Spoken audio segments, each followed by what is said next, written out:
When we read these verses, we see Jesus making a very strong case that the disciples must be alert that no one leads them astray, alert that they stand a good chance of being persecuted, and alert to the suffering that is to come. This reading is one of grave warning. Once Jesus had called his disciples, they had been witness to the amazing acts of Jesus. He had called out unclean spirits, healed women and men, and proclaimed his message throughout Galilee. Jesus has taken pity on lepers and sat down to eat with the tax collector. Jesus has spoken to people using stories to bring his message home, and after, he takes these men aside and makes certain that they understand him. He needs them to understand because he understands the time is limited and these chosen people must be left to proclaim his word. He constantly does things that must have amazed and troubled the disciples. The traditional laws that they have been raised on were turned on their head. Consider what Jesus says about the Sabbath. He says, "The Sabbath was made for humankind and not humankind for the Sabbath."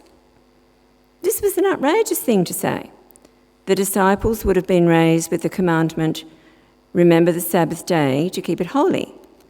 This meant to desist from their daily food-gathering labour.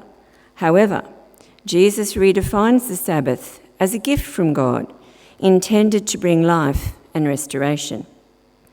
Consider the conversation Jesus has with a Syrophoenician woman, where Jesus changes his mind on the words of not only a woman, but a Gentile. So, the disciples' heads must have been spinning. Remember, they've got no notepad to write down all they see, much less any modern recording device. And over again, Jesus is proclaiming the most extraordinary things. They have heard and seen much, and really, I imagine there would have been fatigue and confusion. Jesus, on the other hand, has much to do and limited time to do it in. Just before this reading, we hear the story of the widow's offering. At this moment, Jesus teaches that true generosity is not measured by the size of the gift, but by the sacrifice it represents. She gave not from her surplus, but from her trust in God to provide. At the same time, the wealthy gave more, but they showed off in doing it, treating people like her with contempt. I wonder if this sight further reminded Jesus of what was wrong with the society he was trying, through his words alone, to change. And then the disciples, perhaps impressed by the huge building of the capital city, are calling out about large stones and huge buildings. They are distracted. They've lost focus. In my mind, Jesus would have been shocked and maybe disappointed. What? He might have thought, who cares about the buildings? It's not about the buildings. Then he gives them the warnings about being led astray, about wars, famine, earthquake, and an end to all things. Yet, in verse 23 comes the hope. But, he says, be alert. I have already told you everything. And it's true for the disciples who saw it all, and especially true for us. We not only have the words of Jesus, but plenty of interpretations to help us understand. We have been told everything. The Gospel of Mark has everything we need to know in it. The problem is the be alert part. I mean, it's never been easy. Just go back and ask the disciples, and they were there. The message of Jesus is difficult, challenging, hard, and he's asking us to be alert to so many things. It's a tough assignment, and really, as humans, our focus darts about all over the place. It's so easy to get caught up in all those distractions, like our phones. Our phones are one of the greatest distractions ever developed. They're in our pocket, on the seat beside us, and we use them every day. And it turns out that our focus is worth big bucks. The algorithm's main aim is to keep us online, and it's working. What harm can it do? Well, we lose our ability to be alert to what really matters, whether it's the people in our lives or the world around us. I always know where my phone is, and I try my best to put it away when I'm with others. But like every other rule, there must be exceptions. A friend of mine lived through a time where her husband was very unwell. Her phone had to be on the table when we met, in case he called. Or the distractions of TV, YouTube and social media. They're great to hang out of in front of after a hard day, but they're certainly distracting.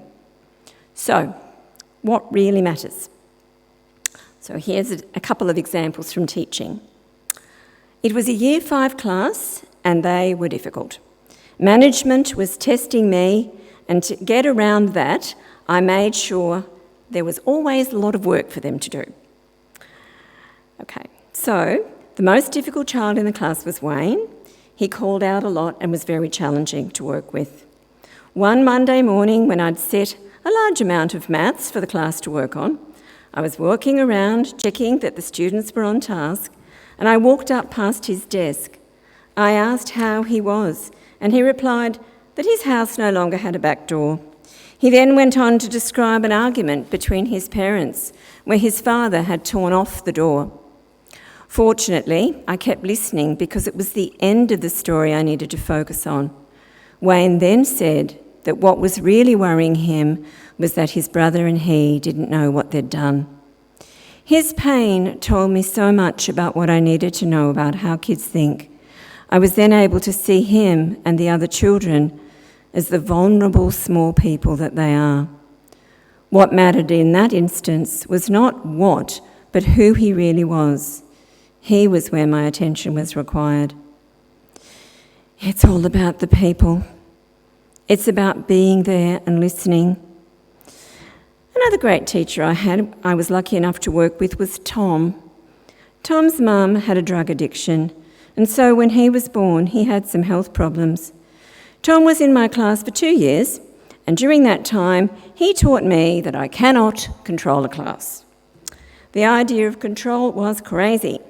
What I needed to do was teach, of course, set work, mark work, have high expectations, and then be alert to what happens next. Tom would listen and then need me over and over again to explain and give him plenty of attention. Control? No way. Being alert. My own children are adults living their own lives. My daughter and her partner are settled in their own home. My son is negotiating a new relationship. It's time, listening time, silences and watching that keep me alert to them. The world and its problems are huge, and our focus, our attention, our ability to be alert is finite. While with world events, we can become so overwhelmed that we freeze, turn off, but interestingly, not get off, and then do nothing. In Mark 13, Jesus says, "But be alert." He goes on to tell of destruction, but if we think again, we also can miss out on the bliss that life gives. Let's look at the antonym, to be inattentive. That word brings to mind the oncoming disaster. Small and personal, not watching where you're going. Or large and universal, dismissing humanity and ignoring the cries of others. When you see things through the antonym, it's clear that we want, that we need to be alert. So how is it so hard? I'd say because it's effortful. It wears us out. We only have so much effort in us in one given day. We can only concentrate for short periods of time, but we all have a different capacity. Think of a party. Sometimes some people can be alert and talking and listening for hours. Others need brain breaks. They need to walk outside, catch their breath before going back and being present. And that's fine. That's just the cost of being alert. of being attentive. Of course, if all this seems like hard work, the alternative is that through inattention, we miss the beauty of life and we miss what really happens in our world. The chance to really meet the other, to really see the other, that sense of being with people that makes us feel warm, happy and contented. Being alert to the suffering of the world gives us a chance to help others. Being alert to our life means being aware of both our external and internal realities, cultivating awareness of what's happening around you and within you. So how to go forward? We can reflect on our purpose and the deeper meaning of our lives. Let that pull us away from the distractions that life sends us, whatever they are, and work day by day to increase our awareness of life in its fullness through the difficult times and the bliss.